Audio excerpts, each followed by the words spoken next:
watching your language. As millions of young Americans get their news from TikTok, GOP presidential candidate Nikki Haley floats, then walks back, a controversial solution to fight the misinformation that's saturating social media sites. We need our social media companies to verify everybody. Will ending online anonymity put a limit on American free speech? Or does a video going viral right now prove why it needs to happen? Then, the Marvel stars Tiana Paris and Iman Vellani are assembling at the Hot Topics table. Plus, Grammy winner Chris Ludacris Bridges talks about putting a modern spin on classic holiday characters in the new movie Dashing Through the Snow. Here come Hot Topics with Whoopi, Sarah Haynes, Anna Navarro, Joy Behar, Sunny Hostin, and Alyssa Farah Griffin. Now, let's get things started.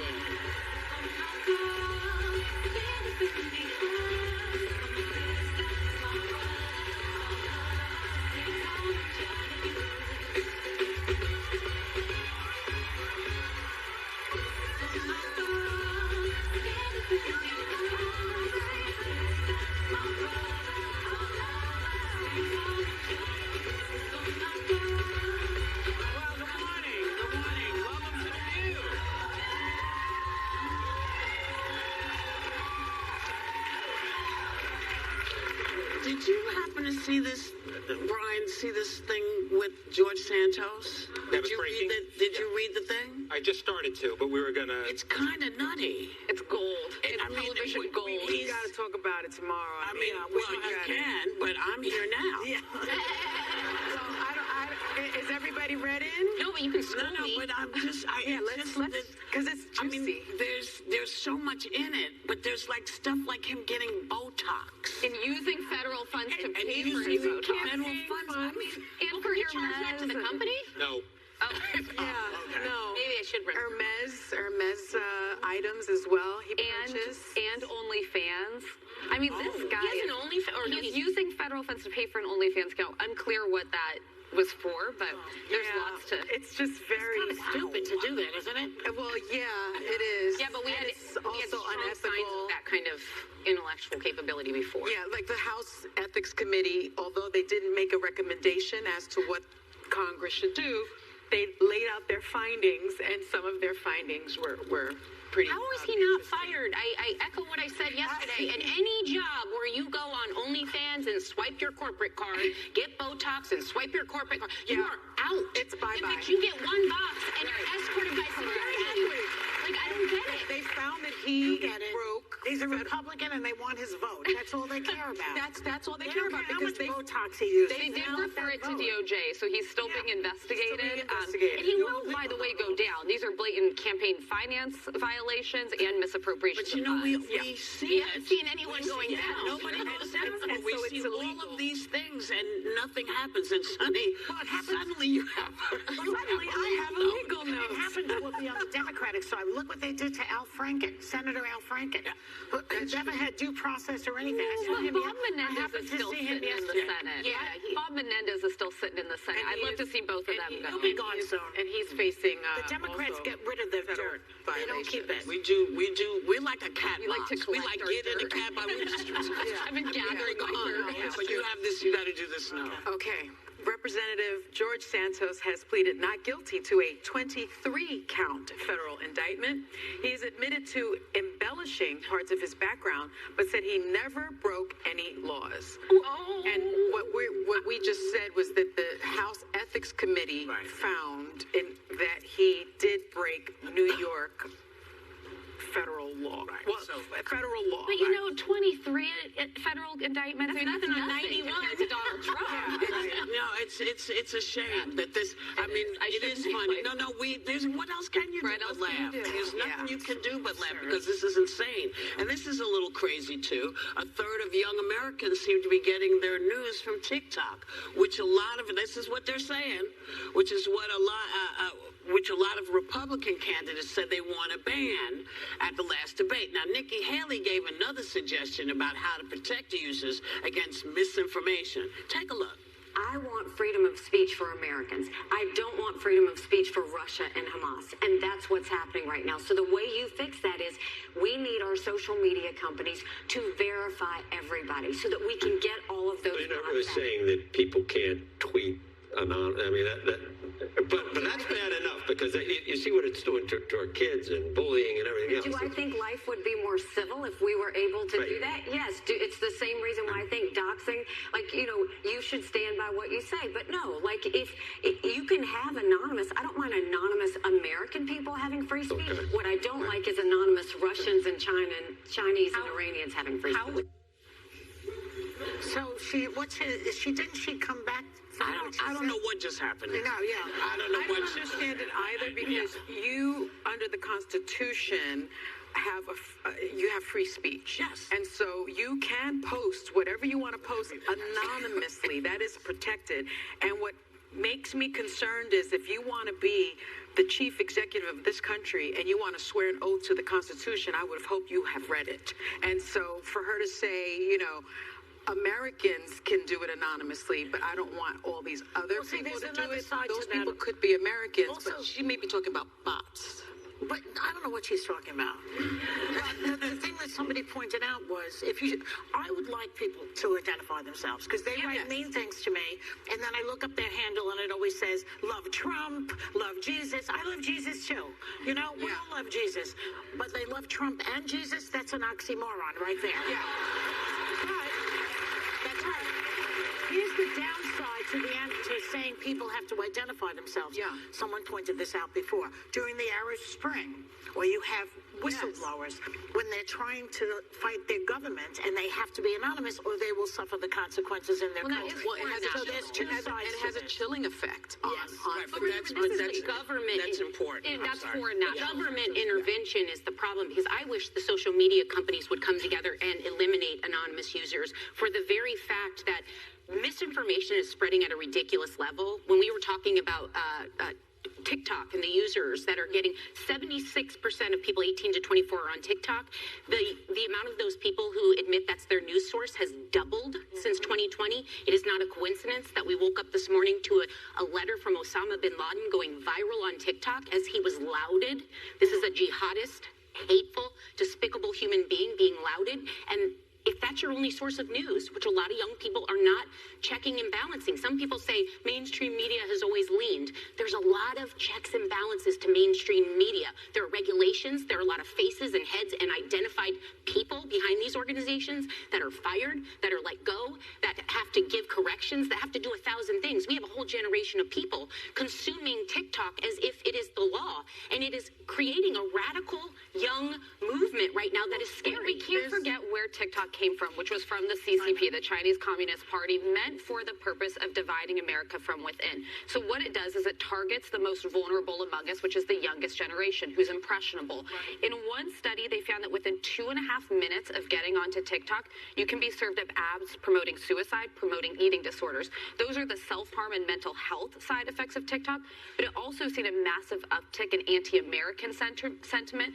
and during the Israeli-Hamas war, which is, there's a lot of disinformation on both sides, a massive amount of disinformation that's being intentionally targeted to people. So I think if people grew some cojones and made the laws work for the people in their countries, respective countries. Listen, in this country, yes, you have the ability to say whatever you want to anonymously. Say. You can be anonymous. Yes, you can.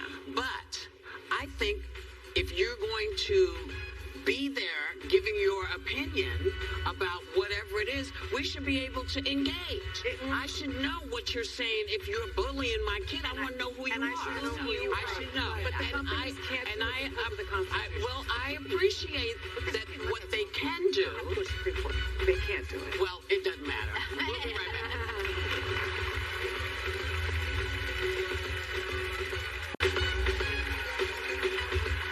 Welcome back. Old social media posts from Taylor Swift's boyfriend, what is this child's name? Travis Kelce. Kelce have re-emerged where he makes a few disparaging comments about women, and some of them date back to 2010 when he was like 4. No, he was in high school. Oh, listen, show me a high school boy who hasn't said something stupid about Thank you. Yeah. Show me. I'm sorry. I don't know. But this is not my problem. I don't really, But I have to say to you, how big a problem would this be for you? Well, here's one of his quotes.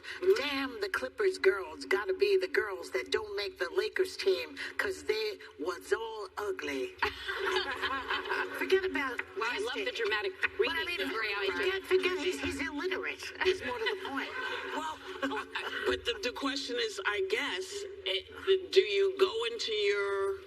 Well, he's obsessed with the girls not looking good. That was his thing. Why can't girls hide their back fat? They back fat. Back fat? Yeah, they're back fat. I feel like if you want to be a cheerleader, you have to pass a beauty test. There's too many ugly cheerleaders out here. Why do you care? Listen, why do you care what he thinks? I love my little, I'm a Swiftie. I do know you're a Swiftie. And I love her because she's getting young people out to vote. Right, but she doesn't have a problem with him because but she, listen, it's like having daughters, as you will find out. They bring people home. Oh, I have found that out. And you can't say, and you may not like the people. That's right. And all you can say is okay. Not necessarily defending Travis Kelce, because those are not appropriate comments, but so Taylor Swift and Travis Kelce are my age, 34. We're the generation that for the first time grew up having social media our entire teen and adult life, and we documented everything. I mean, I fear the things that could, like, you think of songs that you liked at the time, and then you're like, wait, this might be totally problematic. I didn't even know what it meant at the time. So I think you got to give people a little bit of grace and hope that the way he treats women now is reflective of how he is a lot. I know that one of my full-time jobs, in addition to this, is policing my kids' social media because they are young adult. One is a young adult. Sunny to do that for your family. Yes, one is a teen, and I consistently am like, take that down, take that one down, that one coming down. I mean, or you don't have a phone, so it becomes a job. But I really think that these kids, their frontal lobes at that age, they're not developed, and they're writing all kinds of stuff. Listen, young people do young people stuff. They do. They do. And what you said 25 years ago may not be the way that you feel this time. So everybody needs to lighten up and let these people, let these people do what they want to do. We're going to be right back because we like back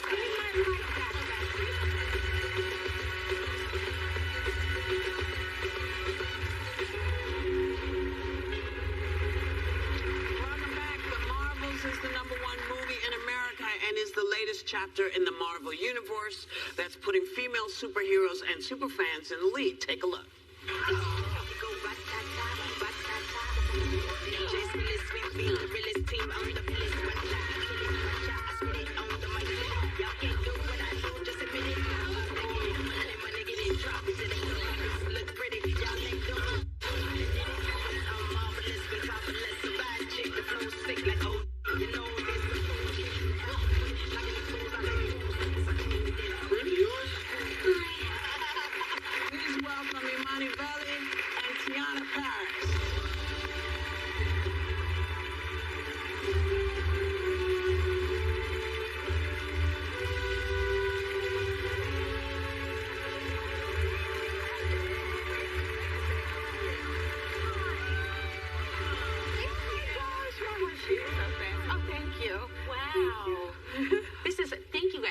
For being here. Oh my God, thank you for having us on short notice, might I add. Well, Iman, Iman, you play Miss Marvel in this movie, and she's a teenager who loves comics and is learning to kind of manage her superpowers. You yourself also grew up a huge Marvel fan, especially the Miss Marvel comic series. This is the first movie that you have ever done. I find that shocking. First movie. So, what has all of this coalescing been like for you? It's been a lot. The last 3 years of my life have been absolutely insane. I have read Miss Marvel, like every single Miss Marvel comics I could get my hands on. They were like the one piece of media that was just like mine. No one else knew who Miss Marvel was. I dressed up as her on Halloween when I was like 16. My grandma helped me sew the costume. And like literally when I got cast, I sent our casting director the photo of me like dressed up in my homemade cosplay. She's like, shut up. Like, how perfect could this be? But yeah, for the fans, I've infiltrated the MCU. Well deserved. That's so. I cannot even fathom the full circle-ness of all of this. I try not to. Yeah, don't.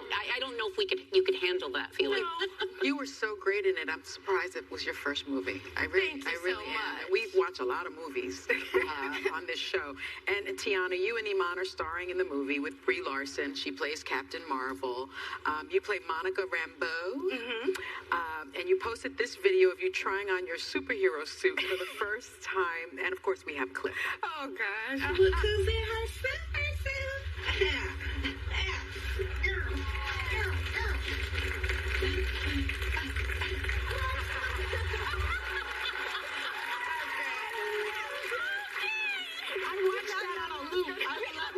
watched it over and over again.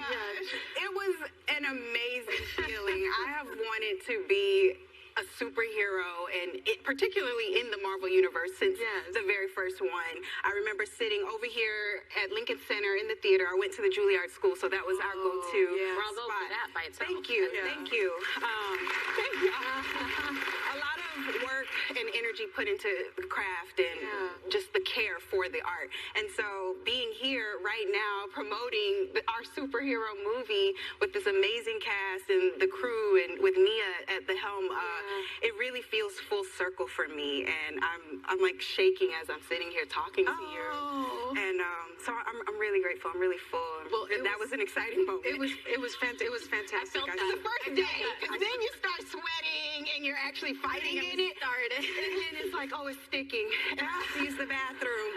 And okay, so then it becomes what it is. It does bring the answer to certain questions. Yes, it does. I'm like, are there snaps? Mine didn't even have like a full zipper down the back, so I couldn't step into it. Me and my costumer, like first it took us 2 people to get into it.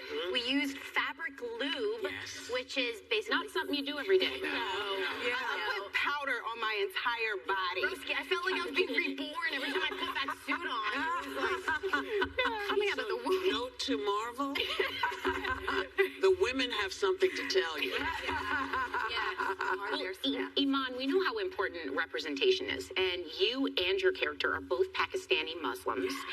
What does it mean to you to represent your culture on such a huge platform? I mean, it's honestly, like, for me, representation wasn't even something that I thought I wanted or needed more of, because I was like, I'm me, I go to mosque. It's just like it's a regular part of my life, as normal as like soccer practice, right? So only until I realized how big of a deal it was when I read the Miss Marvel comics, and I was like, oh my god, this comic book is holding a mirror in front of me. It was, I felt seen on a whole other level, like down to my core. And like Marvel Universe, like these movies play all over the world. It only makes sense they represent people from all over the world. They've got like aliens and green people and talking trees. Like, how far-fetched are brown people, Speak on it. But it's wonderful. Yeah, it's awesome. Well, Tiana, you've said that you made a point to wear your natural hair, which I love that you do that, as much as possible for your roles throughout your career, including in the Marvels. Now, why has that been important for you to do? Because sometimes we are very limited in how we are allowed to wear our hair. That part.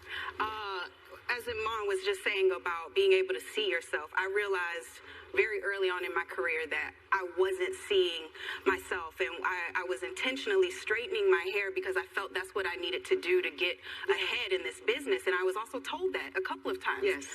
And so there was a certain point where I was like, I'm not being true to myself. I don't know who myself actually is, and so that whole process was, I thought it was just going to be changing my hair, but it actually was changing my mind about what I deemed as beautiful and what I deemed as acceptable, and including myself, the image of myself and others that looked like me in what I deem as beautiful and what I see as beautiful. So anytime I got a role after that, I just posed the question to the director, like, why not?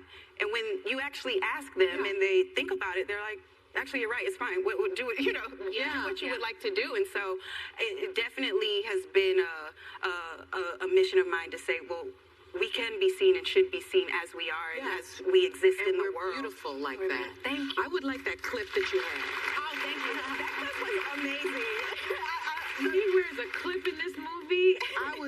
I wanted that clip. Thank you. And there it goes. There it goes. Oh, yes. And then the hair is actually, have a hairline coming out that caters to women with texture and hair. So, yes. Well, please include the clip. The clip will be there. Okay. Well, Iman, you were only 21 years old, and acting wasn't something you originally thought you would be doing. So what is next? Where do you go from here? I know. I have no idea. I wish I could give you a step-by-step schedule of my next 10-year plan, but honestly, I just want to meet cool people. Like that is, the bar's honestly not very low. Like I want to meet cool people and I want to work with cool people, and I've learned so much in like such a short amount of time. Like I'm literally a sponge absorbing as much as I can. I'm writing a comic book right now for Marvel Comics as well.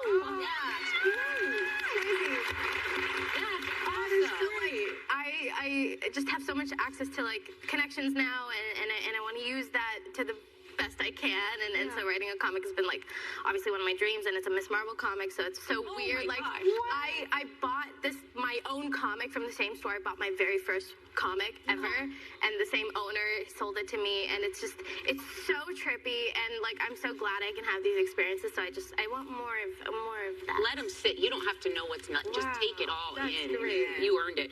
Tiana, though, we have to say congratulations because you became a mama this past February. Thank you. And I know that it's so amazing, but can be really hard. So, how has the first year been? I can't. First of all, I cannot believe it's been a year, almost a year. It's been amazing, and also I want to also say it's been a heck of a challenge. I think that I usually hear at this point in the process, you've become sort of accustomed to the new things, and I want to make sure that I say that those first 3 months were one trimester. Oh, okay. I had never heard anyone actually talk about how incredibly difficult it is. Trying to breastfeed is probably the hardest thing I've ever done in my life. Yes, because sometimes they don't latch on. They don't latch, you're bleeding, all the things. Sometimes your they body just don't want it. They don't want it. And you're like, but you're hungry. You're supposed to look. We've all talked about it here. They speak no English. They speak no English, and they don't care what you think. They don't care. They just want something. And you're responsible for this small person, but your body is open. Your mind is still processing what happened. I remember being 3 weeks out, like, but I had the baby. Why can't I stand up and go up the stairs? They don't tell you about all that. They don't. No, but it's been amazing. She is a blessing. My tribe is a blessing. My husband is. I'm very blessed, and she's wonderful. Congratulations. Thank you. So, our thanks to Imani Valley and Tiana Paris. The Marvels is in theaters right now. Tiana is also starring in the new movie Dashing Through the Snow, starring Chris Ludacris Bridges, who will be with us next. And we'll be right back.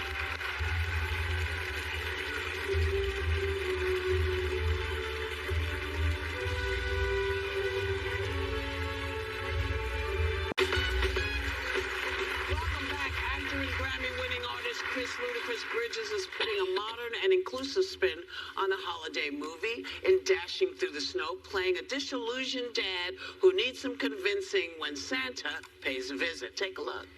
All right, I'm gonna frisk you, just to be safe. You know something? Have at it. Frisk away. Now watch out, though. I'm ticklish. Turn around. All right. You know, going around the globe, giving out gifts. Creatures stirring. Not even a... What is this? Those are carrots. Those are apparently my snacks. The missus said I need to eat healthier, so she decided to give me some carrots. She think this would wean me off the cookies. That's what I'm so far. Please welcome back the fabulous Ludacris Bridges.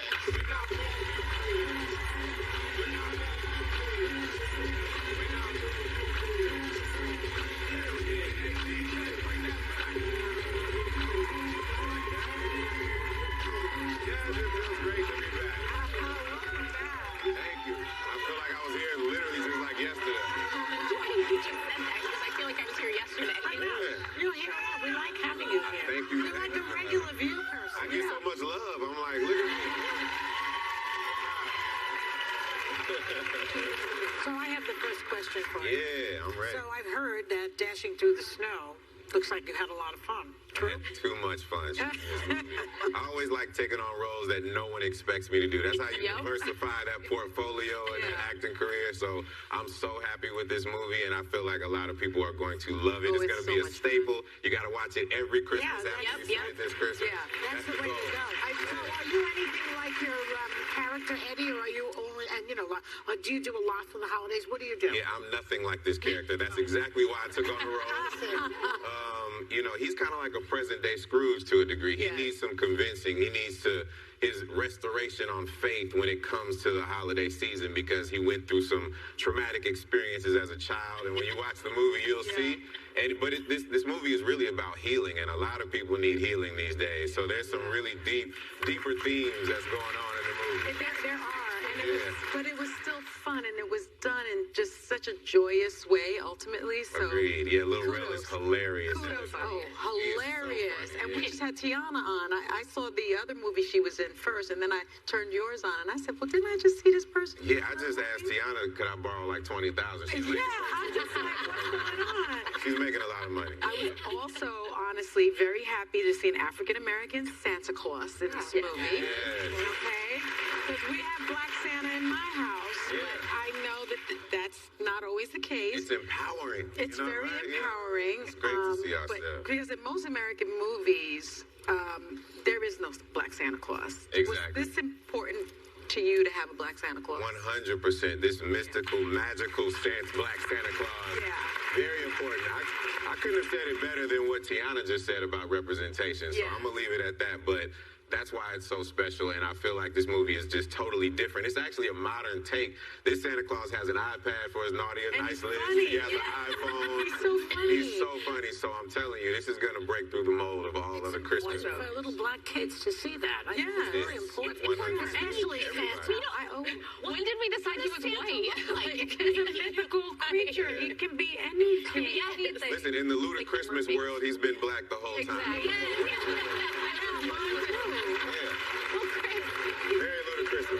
You have a beautiful family. Your wife and you have been married for almost 9 years, which means we must have gotten married around the same time, because my 9-year anniversary is November 22nd. He's beating you. He's got Happy anniversary. He beat me by a whole life. 4 beautiful girls ranging from 2 to 22. Yes. Way to spread that out. It is. My life is like a everyday version of the View. Actually, it's like at home. This is what I deal with, but there's no commercial breaks. No. Well, you shared a video of your youngest daughter rapping some of your lyrics, so let's go ahead and take a look.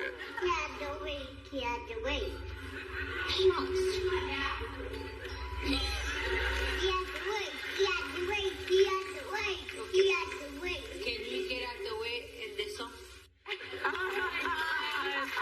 Gosh, she knows exactly the right words not to say. She does. No, they listen to the clean versions, but you see the genetics are there. The apple doesn't fall far from the tree. I was like, that's all Papa. Now that's her mother's side. That's that Middle West African dance stuff that she's watching every single day. But you know, she's a perfect balance of both. Yes. Yeah. By the way, the movie was so fun, and it is going to become a Christmas staple. I just loved it. But your career is so remarkable. It spanned so many years. That you walked out to your famous song "Stand Up," which is coming up on its 20th anniversary. Gosh. You've sold more than 24 million albums worldwide. Yeah. Like, you're just such an icon. What do you attribute your longevity to?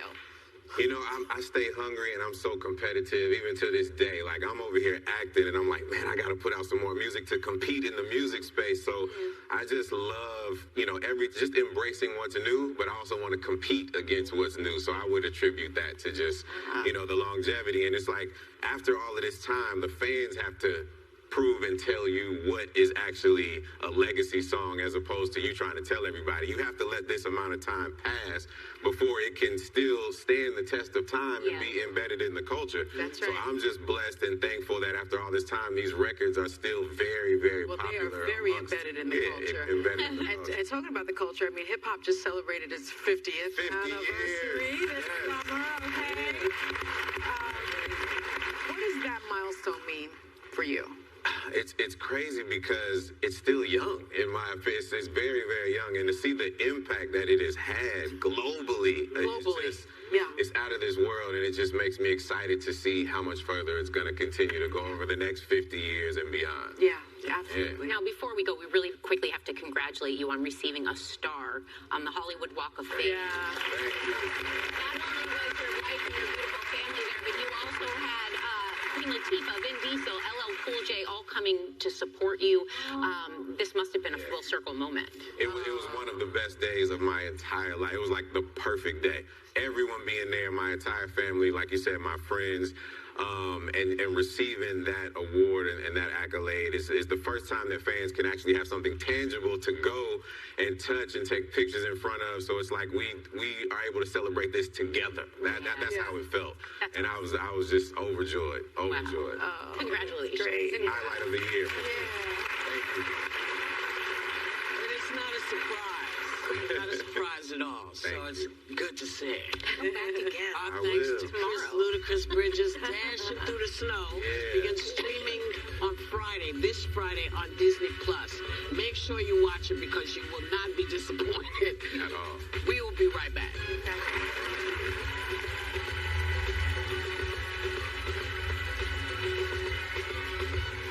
Flame Hi, I'm Katie. could burn it all down. I am happy to see you. This is making me want to go home. What is she doing here? New Bachelor in Paradise tonight on ABC.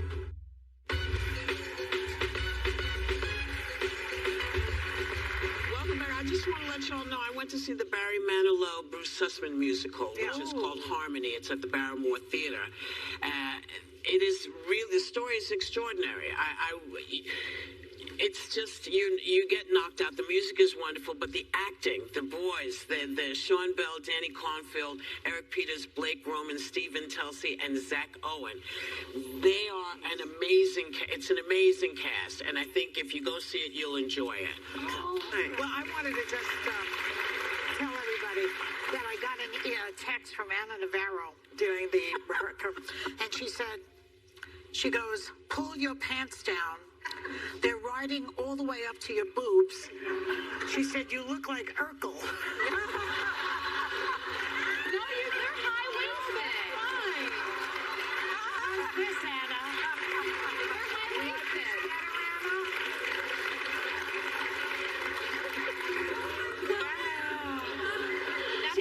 The girl is trolling me, okay? I'll see you tomorrow, She Anna. is, but at least she's not anonymously trolling you. Yeah, You know who she is. You know who she is. Today, Go ahead. are you sure? Go ahead. Okay. So today we are honoring Quanah Chasing Horse, who's fighting to protect and preserve the beauty of her culture, her sacred land, and put Native American beauty in the pop culture spotlight. Take a look. Quanah Chasing Horse was raised in Fairbanks, Alaska by her tribal leader mother and aunties, who taught her to embrace her Hanwichan and Oglala Lakota ancestry. She learned to hunt, fish, and dog mush, fostering a deep reverence for her native land and traditions. We're very, very lucky that my mom took the time and made sure that we knew who we were, where we come from, that we have these values and we live by them. Kwana was captivated by fashion at a young age, but never saw her indigenous heritage represented in media. So she set out to change that. Staying true to her identity, she refused to cover up her culturally significant tattoos. And at just 18 years old, Kwana landed a Calvin Klein campaign and continued to break barriers on magazine covers like Elle, Vogue, and Allure. She also turned heads at the Met Gala, when she hit the red carpet donning indigenous-inspired jewelry. Kwana continues to use her platform to advocate for the rights of indigenous people and their community, including climate justice and preserving Native Americans' sacred land. We want to protect our communities, we want to protect our people, we want to protect our culture and traditions, and we want to protect Mother Earth because protecting Mother Earth is protecting ourselves and protecting the future generation.